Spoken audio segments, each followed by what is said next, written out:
Hare Krishna. Hello friend, welcome back my new blog. কেমন আছো? আশা করি তোমরা সবাই ভালো আছো আর আমিও অনেক ভালো আছি।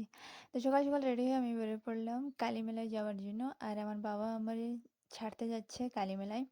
আর কালী মেলায় যাওয়ার সময় আমি ভাবতেছিলাম যে সবার আমার সাথে যে ঘটনাটা ঘটে আজকে যেন না ঘটে।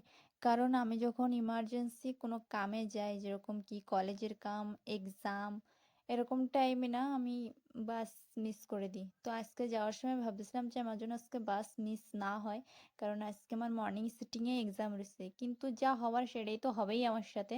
আমি যাই এসে সেম ঘটনাটাই আমার ঘটলো। যাই দেখি বাসই নাই। বাসের জন্য পুরা আমি আধা ঘন্টা লেট করতেছি। আর আমার একটু টেনশন হচ্ছিল যেহেতু বাস পাচ্ছিলাম না, মর্নিং সিটিংয়ে এক্সাম ছিল। তো কিছুক্ষণ পরে আমি বাস পেয়ে গেছি। আর দূরে যাওয়ার সময় যখন সিট পাওয়া যায় তখন অনেক ভালো লাগে। তো আমি সিট বি পেয়ে গেছি। আর আমার পাশে একজন আন্টি ছিল, আমার দেখে গেছে কি তুমি কি স্কুলে যাচ্ছ। কি কব আর, কিছু করারও নাই। তো আমি বললাম না, আমি স্কুলে যাচ্ছি না, আমি কলেজে যাচ্ছি। আর এত গরম পড়ছিলাম না, সম্পূর্ণভাবে ভিডিওটা বানাতে পারিনি, মোবাইল পুরো হিট হয়ে যাচ্ছিল। আর যেহেতু কলেজে এন্ট্রি করার সময় কোনো মোবাইল, ভ্যানিটি এসব কিছু অ্যালাও নাই, তো সব কিছু নিজের দায়িত্বে রাখা লাগে। তো আজকের জন্য এতটুকু দেখাবে নাকি।